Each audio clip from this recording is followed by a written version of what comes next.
Every Thursday night we read a book, and we've been reading different books over the years since 1975, and right now we're reading what's called the Tibetan Book of the Dead.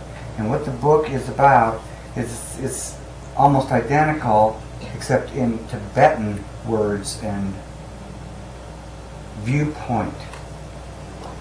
The way they view things in Tibet, the way they tell about what is told in the Egyptian Book of the Dead. And what both of those tell is, we're explaining this a little bit for you, for some of the people online. There are a lot of people out there all over the world watching right now, because this goes all over the world. That when we die, there's an afterlife. And this is taught in all religions. It's very, very similar. And that in the afterlife, you have a lot of options. But usually, your options are determined by what you're doing in this life. And all religions say this. Like Christianity would say, if you're a sinner, you're going to go to hell or you'll go to heaven. And particular religions, like the LDS religion, would say, if you do these things, you'll go to the celestial kingdom. If you do these things, you'll go to the terrestrial. If you do these things, you'll go to the telestial, which is the bottom kingdom, which is hell in Christianity. And the Jews would say, Chris, you go to God. Oh, yeah, probably. That there's no heaven or hell, right? You just go to God afterwards. You go back to creation, because you came out of creation, dust to dust, earth to earth, and stuff like that. But Islam would say something similar to Christians. But the Tibetans and Christianity and the Buddhists and Islam got their philosophy out of Egypt about the afterlife, because in Egypt they taught that you had a lot of options. You could either go to heaven, and you could go to the celestial kingdom, or you could go to the terrestrial kingdom, or you could go to hell. And the Buddhists teach the exact same thing. You can go to all those places, but the goal, but they say there really is no goal, and there really is no goal, is liberation. And liberation from what? And I'm trying to add some clarity to the book, because in the East, from their viewpoint, from the perspective of a Tibetan Buddhist or a Buddhist in general, they see from their perspective, because their environment and everything that they've been involved in, they have all these words in here, and they talk about the Buddhas and all these kinds of things and everything like that. So they put a perspective on it. And so I'm trying to add a little perspective from the West as we read the book. But it's really pretty simple. You're born, you live, and you die. And what happens to you at death depends upon what you do during your life. And as the Tibetans, or the Buddhists, and the Hindus, and the Egyptians, you have karma, which is called destiny. And you have an opportunity to have free will at the moment of death, if you've spent your life learning under your destiny how to control your essence or your spirit or your soul at the moment of death. And that's called liberation. And as Jesus said, to lose yourself to find yourself. And that was the most important thing that he said, because that's one of the messages. You have to come follow him, leave yourself behind, and follow Jesus. Krishna said the same thing. That's what the Buddhist philosophy is. You have to lose yourself. That's what the Egyptian philosophy was. And so that's called liberation.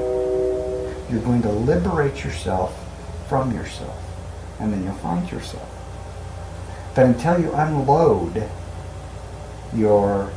all the things that they talk about in this book, all of your anger, all of your jealousies, all of those things, So you practice doing that in your life, then you're stuck with yourself.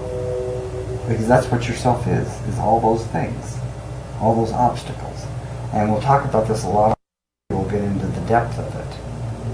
And so that's, I hate to say goal, but that's what the meaning of the book is. It's called liberation. Wouldn't you say, Sue, that's their main, the main movement of the book is to be liberated. And the liberation to what? From yourself. Doesn't mean you're going to go out of existence. But if you can liberate yourself from yourself, you can drop all that karma, and you won't have to have a bad deck of cards next time now. I mean, hand. You know, you got dealt a bad hand. Oh, fixed deck. You want straight aces and a poker and a Yeah, exactly. 4 aces and a joker? There you go. Or how about 4 jokers? Lots of chips, too. Lots of chips. Then your next life, right? No queen? No queen? No. He can buy the queen. For a full house. And a queen. If that's what he said, that takes us to our next topic: buying the queen. Already bought the farm. When everybody comes here, the first thing we try to do is encourage them to meditate. And everybody knows that. I mean, if you've heard me say learn to meditate and practice your meditation, you've heard it a million times, right, Chris? Have I been saying that since the first time you ever came in? Sue, right? Ron, Donna, right? Learn to meditate. And we do all these different forms of meditation. You have certain things. But then you got to practice your meditation. And when you practice your meditation, you're losing yourself. But the beginning meditations, you're just sort of looking at it. You don't dare really look. If you look at it, it may be too intense. Or you'll come here, meditate a lot, and I say something, you may take it personally. Is that possible to take things personally? I'm not even talking to you, Chris. I'm just talking to everybody else. Have you ever taken anything personal? Mm-hmm. Have you ever taken it personally? Yeah. I could be talking to you, and you take it personally, right?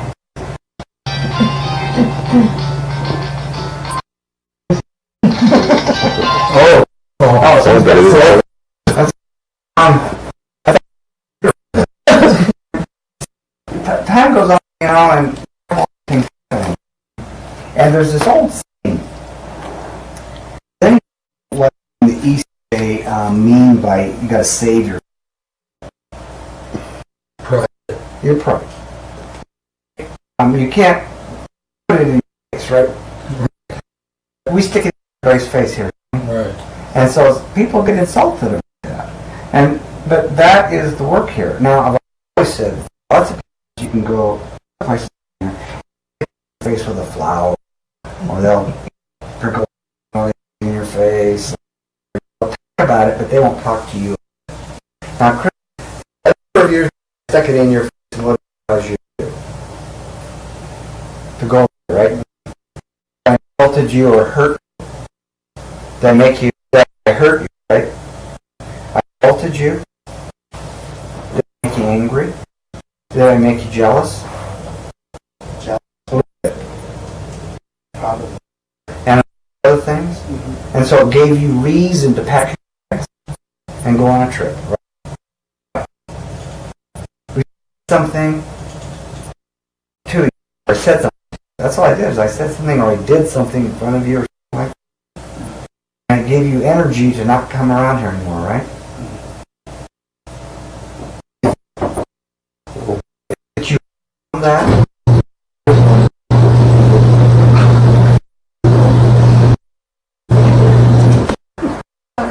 Hold it, would you?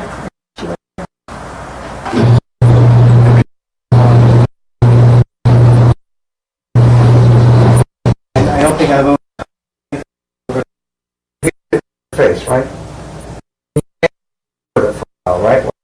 How many years were you? 10 years, right? It got you that bad, right? It was that intense, wasn't it? We're not going to talk about it. I'll talk about it again. I'm just using this as a thing that happens to everybody. Janie Fry, Al? Remember Janie Fry? I'm the one. Okay. Remember Janie Fry? Sue, you remember? You remember? How'd you Janie Fry come here? Kind of agenda. She really, Yeah, but she came here to find out about like that, right? yeah. Didn't she die? I was in. Right. And for quite did I put it in her face? Yeah? What did I put in her face? The truth? Yeah? Did we talk about her, we talked about her jealousies most, right? And what did she do? Well, she tried to break in the house and. Did she try to kill me, right? Yeah. She wanted to kill me because we talked about her jealousies? Wasn't that her issue, jealousy, right? Was that her number one issue? Seems like it. Jealousy. And so she said she was going to get even? How'd she get even? Frank away. She. That's what she thought. She got even long ago anyway. I mean, Frank had to have wanted. Yeah, but that's what she thought. But the thing that's interesting about it is it killed her, didn't it? Sort of. Is that what Frank said? Well, I think it's like you said one time, it's not karma, it's you judging yourself. Right, and that's what she did. Yeah. And she gave herself death. She had some anger going on, some jealousy. She killed herself. Not because of something. That was her thing that was going on. This face. Have you ever heard of the saying goes off to spite your face? What's it mean? I'm going to 10 years to save face. 10 years worth of ocean. Isn't that what that means? Yeah, I would say it's pretty good. Isn't that what Chris did? Cut his nose off, spite his face. Everybody does it, Christian. You're with the game. Hang in there. You're doing great. Doesn't everybody think Chris? Okay, Chris. Does everybody think you? Let's go.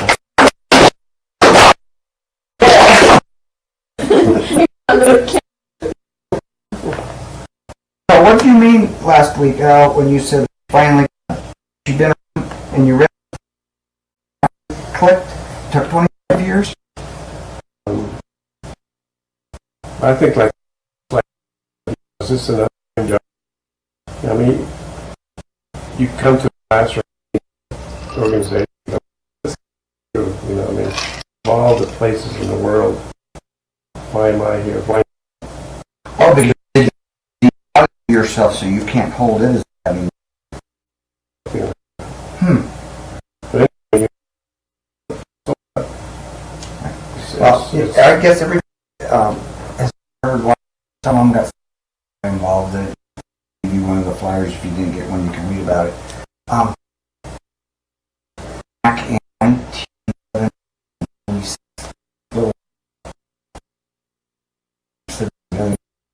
all in the work. At first, I thought. Then this got old. I thought it's a little bit. From there, but on dandelions, way it's in talking to people, and it's me that when you want them open and letting them poop on you, what you do, what goes on. We get out every the year. How do they take their turn? Yeah.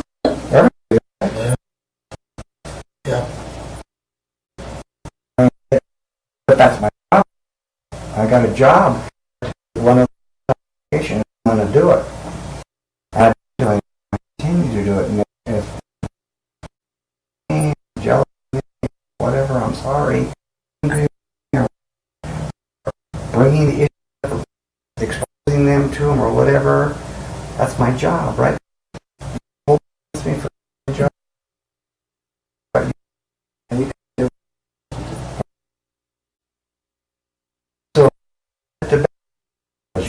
Learn, be able to learn to live.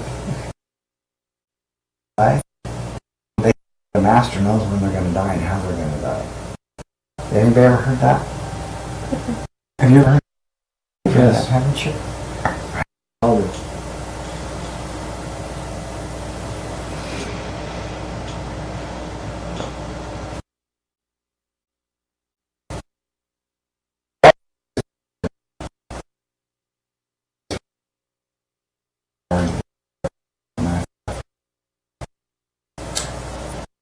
Everybody has their way.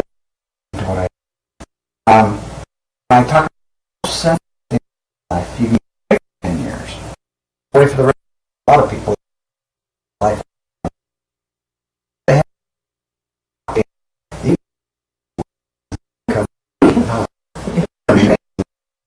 and they all manage to come back here. Because they, I don't know what.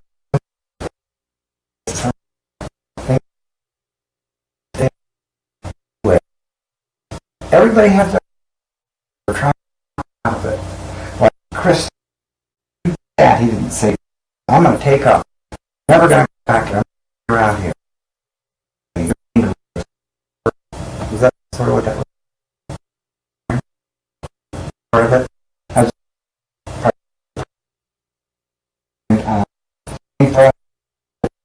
I want to get you all on it. And I didn't talk to her, did I?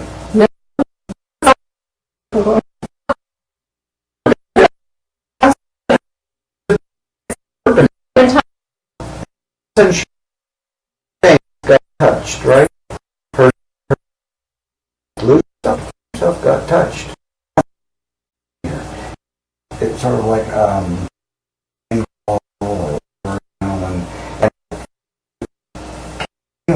it's got the same. I just I've experienced that exact thing. Here. I just, Have I? I don't talk to you very often. Do I only say that? You don't? Oh, you're such a... I say that to you? it's I just It's what's going to have a defense mechanism. And instead of dealing, this is what the issue is. You're taught to thought and right? Because meditation is thoughtlessness. And you're able when anger, those things that are comes you're and you control your own mind, and you can say your spirit, your soul can say, "Mind, stop thinking. Be blank. Just feel. Stop thinking. Don't think. Just be in the state of being. Be in nirvana." Anybody ever heard of that? Be in bliss, consciousness. That's what that means. That's what that means. Be in nirvana, be in bliss, be in a state of thoughtlessness. Stop thinking. Free yourself from thought so you learn how to take it. A thought comes in, attention over here. You don't dwell on that anger, on that hope, wish, or want, or desire. Whatever it is, Donna. But people have the purpose of doing that. And Donna has a real good one. The first time you say something to Donna, Donna is the most jealous person I have ever met in my whole life. Honest Donna. Would you say, Al? Mm-hmm. Would you raise your hand if you believe me? Both hands. Would you ever see anybody more jealous than Donna? No. Neither have I. I mean, I have. Would you say, Sue? Huh? You'd have to agree. Oh no, Donna's going to get pissed at you for raising your hand. What do you think, Chris? Do you think she's jealous? It seems like it. I don't know her real well. But What about you, Al? From what you know of Donna, do you think she's a jealous person? yeah, I've seen her. Well, when we talk about it, she cries. Now, why does she cry, Cammy? it's a defense. So she doesn't have to deal with the jealousy. It's hard to look at that. Right? Chris packs his bags and takes off. But Donna cries. So everybody has their way of doing it. And cut your nose off to spite your face isn't the best way. What you want to do is meditate. Because you are going to, in this lifetime or your next lifetime or your resurrection or whatever, going to have your angers, your jealousies, and all those things that are yourself, that's your face, put in your face.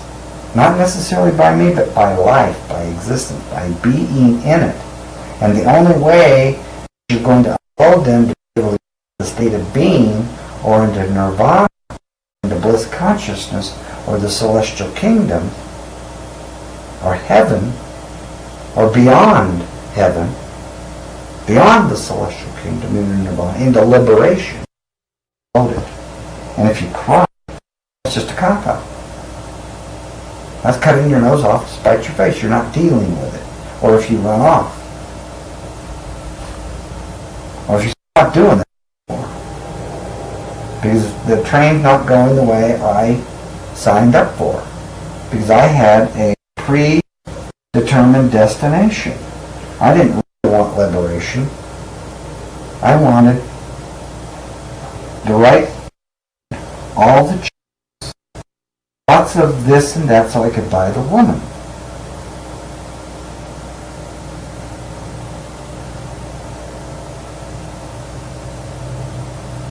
Yeah?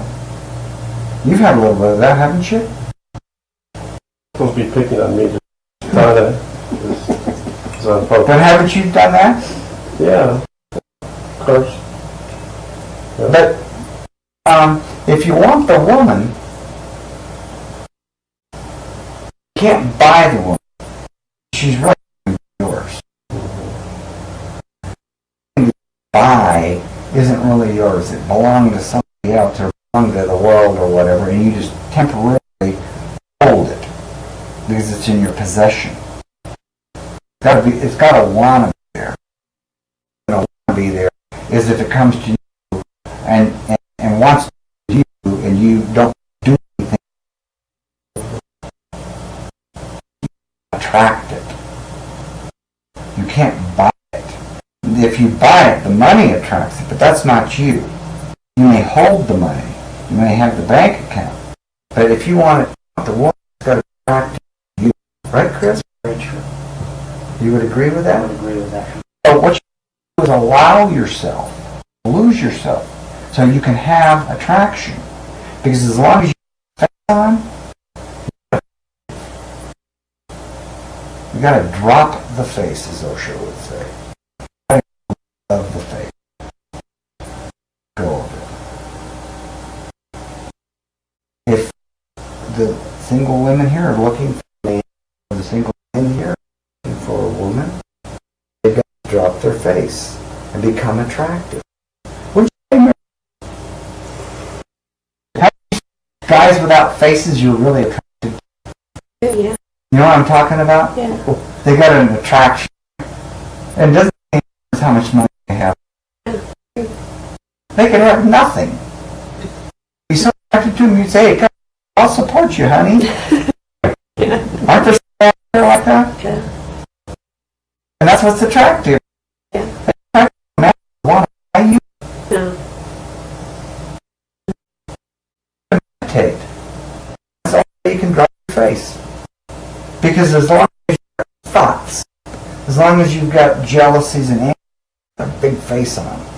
The bigger the more jealous Donna is, the bigger her face gets. What did you say, Chris?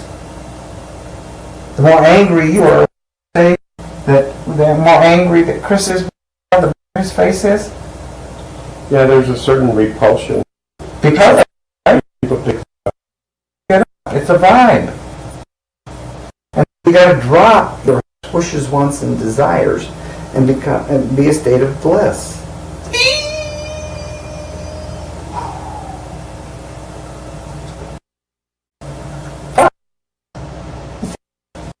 You say, yeah, it's easy.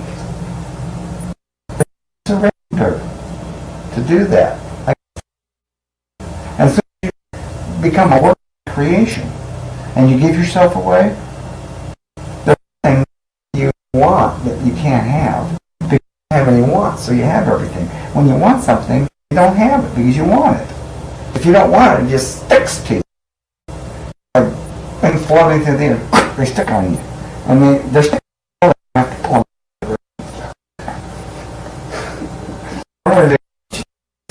I have to pull them up and get rid of them. I got a magnet going, and I help his job. But, you know, just unless you want to like that. That's what it's about. Liberation. And so I'm trying to sit so you'll meditate. So that you put it, get lost in the confusion of they use their viewpoint from Buddhists.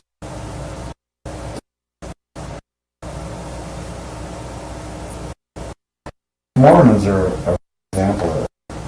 One, a person was a Mormon, you know, they just not, there's a whole group of Mormons, and they got this like bad. They want to do something to the Mormons, and you see a lot of pushing around. And you see they have groups and organizations and everything. The Mormons.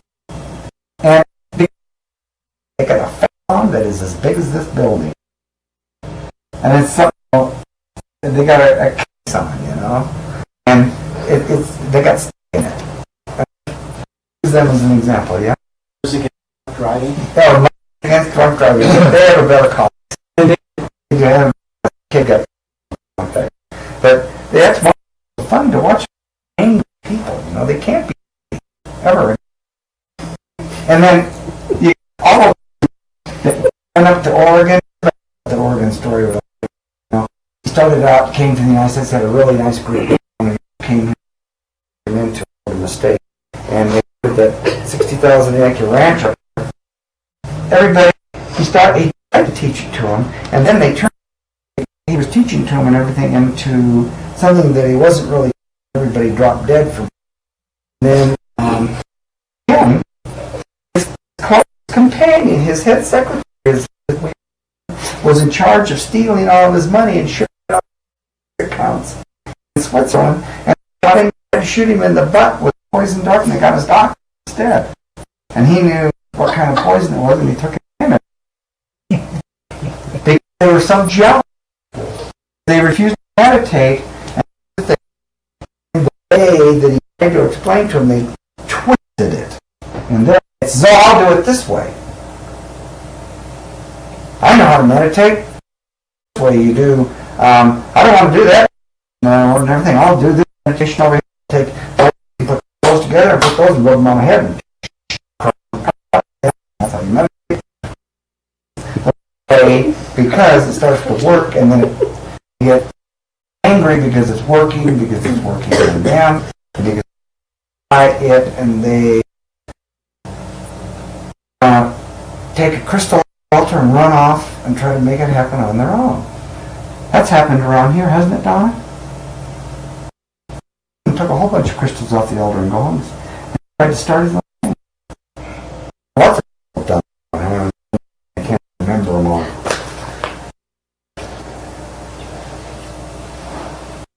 Oh yeah, I think I covered them all.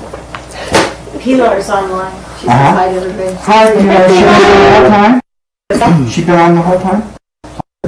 Anyway, I want to mention those things because everybody needs to take the point. Everybody needs to drop the viewpoint of the words over there and put what's been said, the liberation, from your perspective from the West. You're all born, you're living your life, you're building your karma, you're making your sins or whatever you want to call it. You're doing your destiny. You're old, right? And if you have not mastered meditation, in your opportunity to make that great leap forward, and you will be confronted. Dull light. And the Buddha of the dull light of jealousy will stand in your face, and it will have Al Martin running around with Serena. Serena, is that how you say her name? Serena. Right? In front of Donna.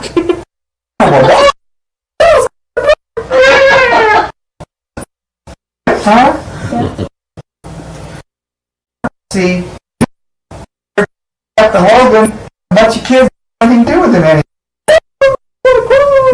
How'd you know about that? First, you'll see somebody doing something, and it'll be in the throes of it. Lots of Buddhas standing on your door saying, "Here are the Buddhas of night, come my." And they'll all be there. They'll be the dancing whatever dancing his girlfriend just dancing in front of him with her girlfriend. She's married. Sure, she married a guy. Maybe I see how. You need to do overcome the jealousy. Well, the other Buddhists. Yeah. There, I'll be there. All right. Okay, this clearly, but a jealousy on it will make it impossible. Looking for the right deck of cards or the pile of chips to buy the woman. But what you do now, what you do in meditation now, how much you get coming to work on creating, determine then. It's go to the gym, you lift the weight out. You have to lift the weight to be able to. You wait until the time comes and you're working out, you won't be able to lift it. You got to exercise now. Right, Ron? And as you get older in your exercising, it's in your meditation. Do them one day. Do meditation taught or I give out all kinds of weird meditations. I gave a meditation the other day of doing that. Then I give you a big hug, a kiss. I showed you, and we picked a day together with a picker. Wasn't that wonderful? How good that little dandelion getter was. Oh, you come by and get some dandelion. Great. Yes.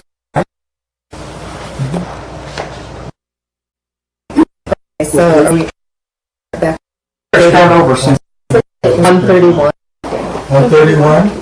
And everybody who gets a chance, who's supposed to come on Saturday night, if you've learned to meditate on Saturday night, you haven't, you can't. But we get you to learn. We make a carrot, and a reward.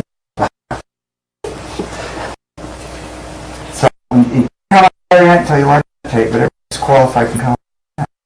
And we're going to get into some details of obstacles and barriers, some really good stuff. Lay a little groundwork for it before we can the book. There's so many important things I didn't want to miss. Remember from the things I've said. How much more now? Of the Wrathful Deities from the 8th to the 14th day. Introduction. The dawning of the Wrathful Deities is to be shown. In the above borrowed peaceful days of ambuscade, the setting face at each stage should have caused the deceased to recognize either at one or another stage to have been liberated. Multitudes will be liberated by recognition, and multitudes attain liberation in that manner. The number of sentient beings, evil karma powerful, obscurations dense, propensities of two the wheel of ignorance becometh neither exhausted nor accelerated.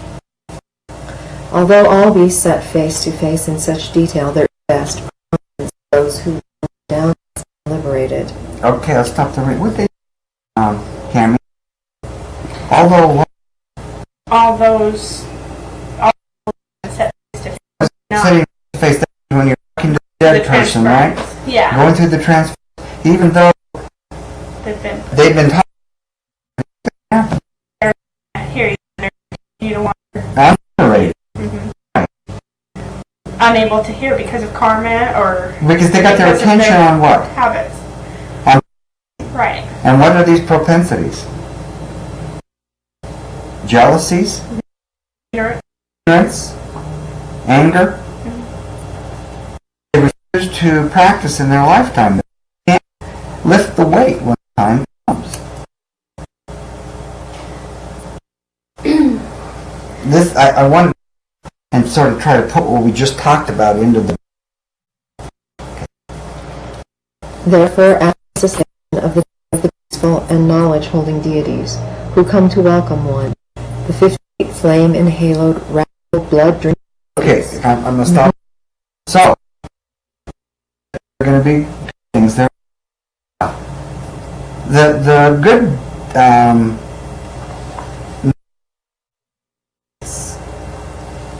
are going to be there. But if they're there, make any difference, because your attention can't go because you're so filled, and your karma, your attention really goes to hold it in a silence. Even though something comes right upon you, right into the room or the space that you're in. That's what they're saying here. Right? Comes right into the room where you're at. All of a sudden your jealousies or your angers or your all these things rise to the top. Those catch your attention.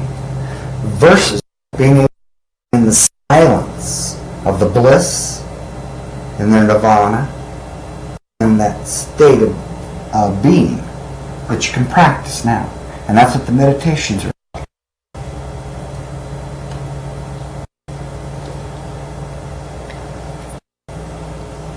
The 58 flame-enhaloed wrathful come to dawn, who are only the former peaceful deities in changed aspect, according to the place or psychic center of the bardo body of the deceased whence they proceed.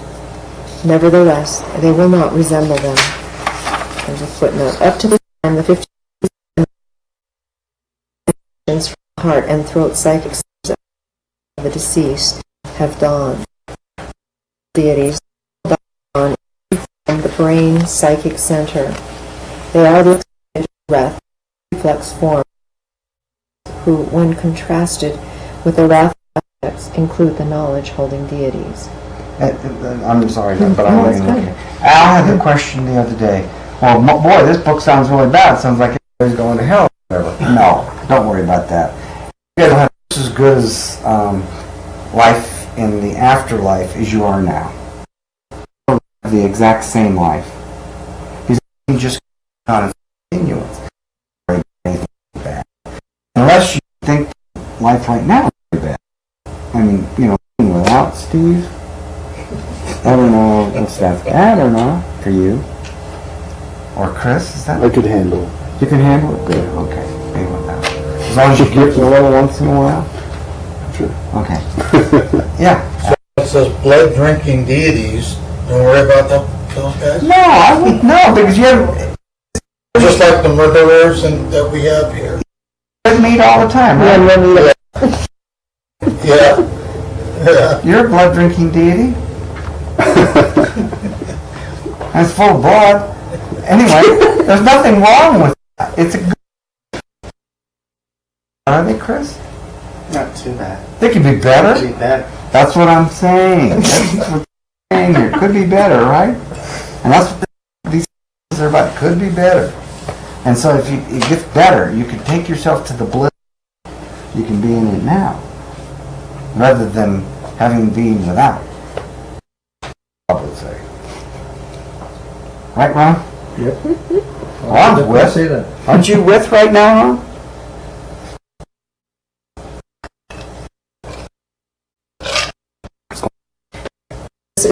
Of the wrathful deities, and they by terror and awe. Footnote. The fear, terror, and awe, or fascination, on the part of the deceased on beholding the deities, arise only in the case of the ordinary devotee who, as the text explains, has not had adequate training. Uh-oh. Whoa. Those are the guys that have been told it but don't practice. They haven't done exercises. Okay. Their death to enable him to recognize the bardo as such, immediately upon dying and pass beyond it. For the adept in yoga, who can take the bardo by the forelock, as the text puts it, mastering death, and who knows that all apparitional appearances are unreal and powerless, both in this world and in all other worlds. There is no bardo to experience. His goal is for an immediate rebirth among men, or in one of the paradise realms, ripened, which would be an exceedingly rare circumstance, nirvana. So, but if you were ripe, because of your work here and your workout, you could have nirvana here. Because if you're not in nirvana now, you're not having bliss now, and you're not feeling it, don't try to spend as much as you can in it. In all the meditations that you're taught, especially in the meditations that, like Osho says, there's great the tantric meditations. If you're not feeling it in it, then you still have a chance. He says in rare circumstances you could jump into the nirvana, but if you're having it now, you'll have it then, and you can make it a permanent state. The feeling of it, the being in it, the nirvana of it, in that blissful state. Recognition becometh more difficult, the intellect gaining not in independence, passive from one fainting state to a round of fainting states. Of what kind of states? Fainting? Fainting? What's a fainting state, Al? Surrendering state. Nah. I would say sort of being overwhelmed by the circumstances. That's a fainting state. You ever see anybody faint? They're overwhelmed by the circumstances that are happening. A little overwhelmed by the circumstances? I don't know. I just went static and just fell over. Right. You went static. Right. That's overwhelmed by the circumstances. Fire. It was a... I fell in the Did she catch her? Good. She was a good catcher? Was it fun? I don't know. In the principal's office. Oh, in the principal's office. I knew what I did. Yet, if one but recognize a little, it is easier to be liberated at this stage. That's so true. If you can just feel a little, you can liberate yourself from part of it. Be asked why. The answer is because of the dawning of the radiances, which produce fear, terror, and awe. The intellect is undistractedly alert in one-pointedness. That is why. Footnote, no sooner does one radiance cease than another dawns. The deceased not having a moment of distraction, his intellect becomes concentratedly, one-pointedly alert. If at this stage one do not meet with this kind of teaching, one's hearing of religious lore, although it be like an ocean in the masses, is no avail. There are even discipline-holding abbots and doctors in metaphysical discourses who err at this stage, and not recognizing wander into the samsara. As for the common, what need is there to mention them? By fleeing through fear, terror, and awe, they fall over the precipices into unhappy worlds and suffer. But the least of the least of the mystic doctor, as soon as he sees these blood-drinking deities, recognize them to be his tutelary deities, and the meeting will be like that of human beings. He will try them, becoming merged into them, in at one-ment, attain Buddhahood. Okay, what's that mean, Sue? Become one with the Buddha, or there.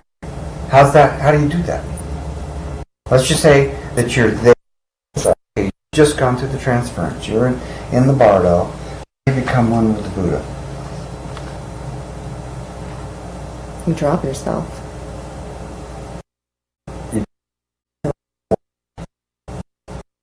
A vibration and Just the feeling. that you fall into it. Yes. You just fall into it, huh? And then you go away. Those two become one, and when two things join together, this thing is born out is larger than itself. That's how everything goes back to creation. That's how creation is made. You take sodium and what, Chris? Chlorine, And you make what? sodium chloride, Which is what? Salt. salt. Isn't salt larger than just sodium and chlorine by itself? Yeah, Or chloride? it's bigger than either one. It's bigger than either one, isn't it? It's amazing, huh? How do you make water?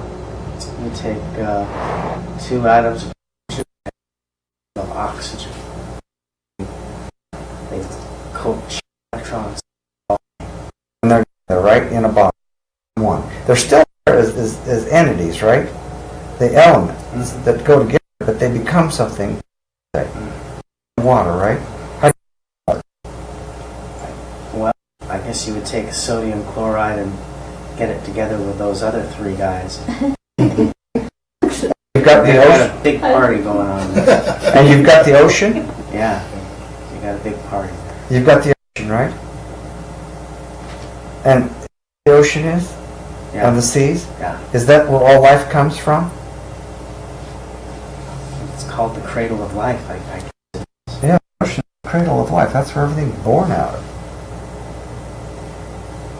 And you become at one with it, or obtain Buddhahood. Because not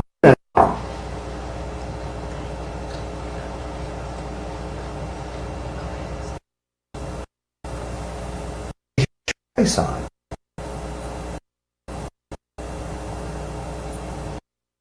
Cut your nose off.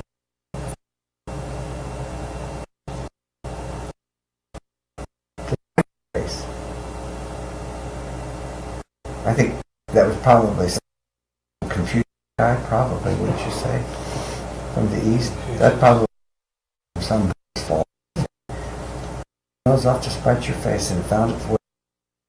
We can go on. Blood symbolizes samsaric existence.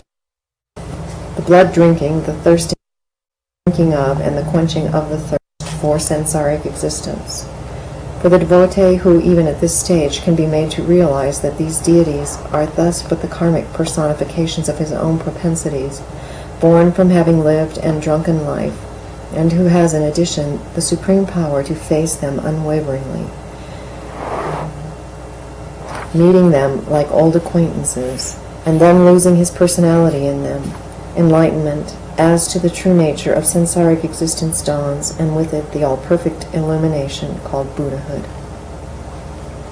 By having meditated on the description of these blood-drinking deities while in the human world, and by having performed some worship or praise of them, or at least by having seen their painted likenesses and their images, upon witnessing the dawning of the deities at this stage, recognition of them will result, and liberation. How would you turn that into Western words, Sue?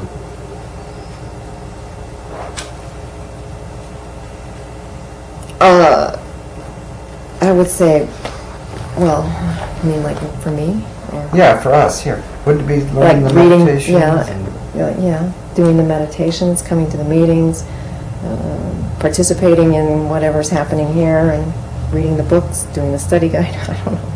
Yeah, all those things that you normally do in life that make you familiar with it, so the things that you're going to experience on the other side, you're a master over. You've mastered it already in life.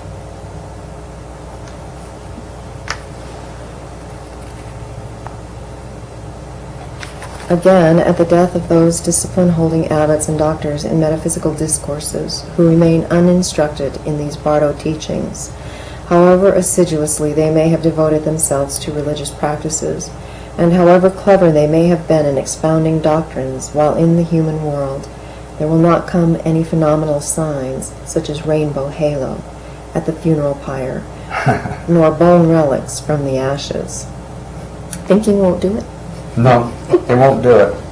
How many books do you think you can read, Shad, that'll get you ready for the Bardo? None. Huh? It would take all and then some. But you think that if you memorized every book that had been written, No. and every word that had been said, and It'd be a distraction. that you got all those Hermetic doctrines memorized, that it's going to do you any good at the passing through the transference? No.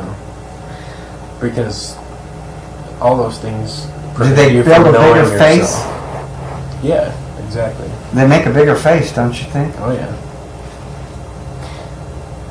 Yeah. Would it be better to learn to read people instead of books? So you recognize different... No, I think it would be better to learn how to stop thinking. Don't worry about anybody else. Don't think. Just be silent in nirvana and bliss. No thought. If you can learn how not to think, got it made. And if you can master it. So you can stop your thought in no matter what kind of circumstances come. Because, let's just say that if a giant monster came through the door right now, you know, tore the door off and stuff like that, and came in here and was going to eat all of us, and the person who was just able to sit here and not think, and just look at the monster and observe and just not think, you say, oh, there's a monster. Wouldn't bother him. Doesn't make any difference what happens. Because you're not thinking.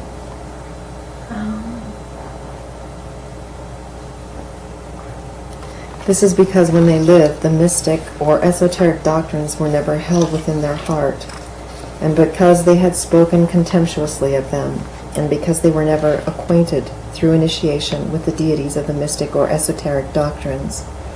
Thus, when these dawn on the bardo, they do not recognize them.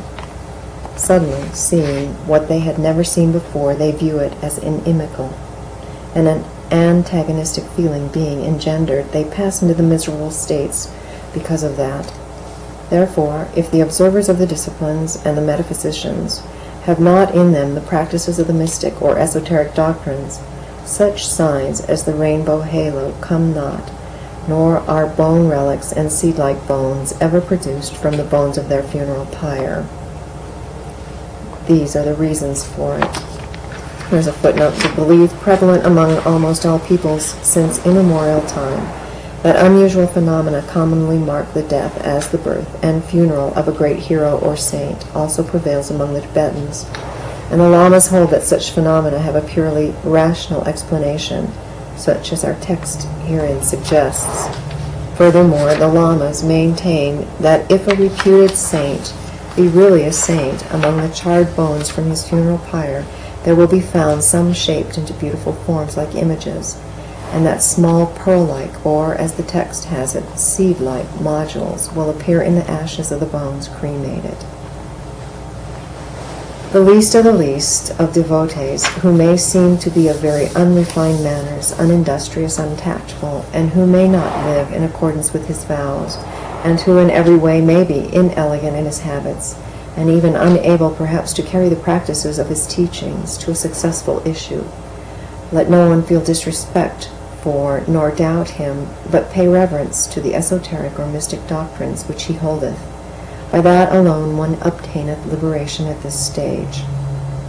Even though the deeds of one paying such reverence may not have been very elegant while in the human world, at his death there will come at least one kind of sign, such as rainbow radiance, bone images, and bone relics. This is because the esoteric or mystic doctrines possess great gift waves. So footnote, that is to say, the esoteric doctrines being realizable, because based on truth itself, one who follows or even reverences them is thereby automatically brought into rapport with very definite psychic forces. Those of and above the mystic devotees of ordinary psychic development, who have meditated upon the visualization and perfection possesses, and practice the essences, and there's a footnote, or essence mantras.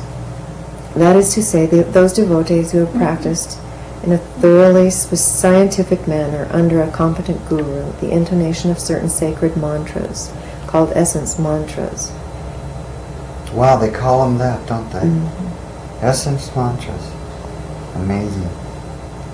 Examples of such mantras are Hail to the jewel in the lotus, or Hail to him who is the jewel in the lotus, Hail to the Lord of speech, Hail to the holder of the dorja, the three essence mantras of the three protectors of Lamaism, the first being the essence mantra of the Bodhisattva Shenrazi, the seer with keen eye, eyes, the great pitier.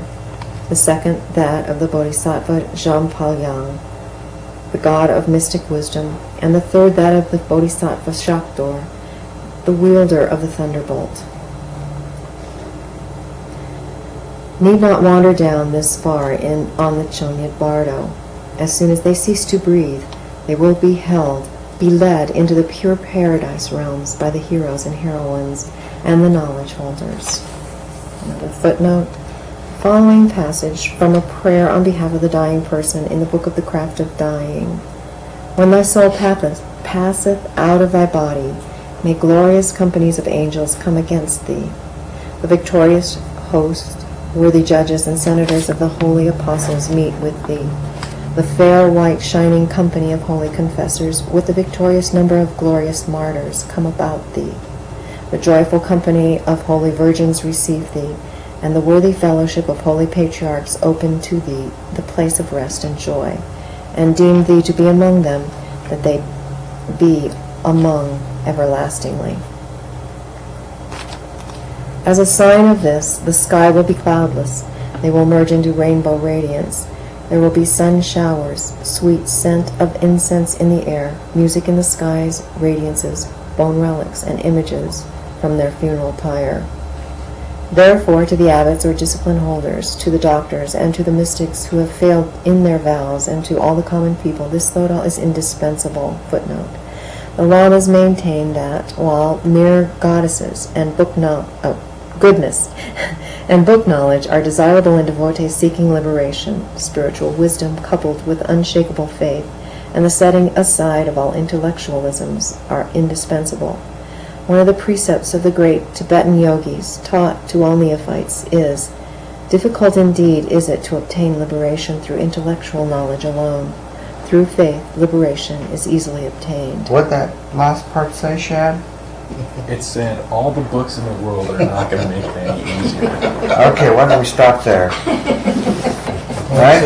Or no matter how much you know, right? Right. It's the practice, the lifting the weights that's going to be able to make you able to lift the weight. Right.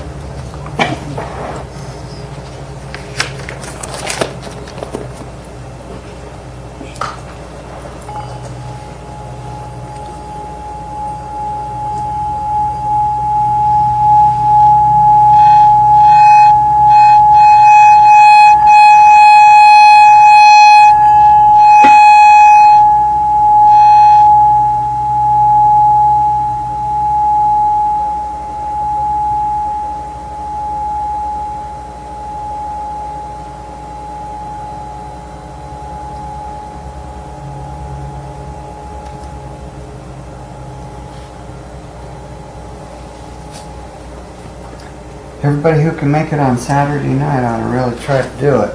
We're going to have a great class. I've been trying to get to this topic for 3 weeks now. We're going to talk about Saturday. Thanks for your hard work, Corky. You're welcome. You think it'll be fun? Yeah. It's always been fun here, hasn't it? Even though if you don't like it, it's still fun.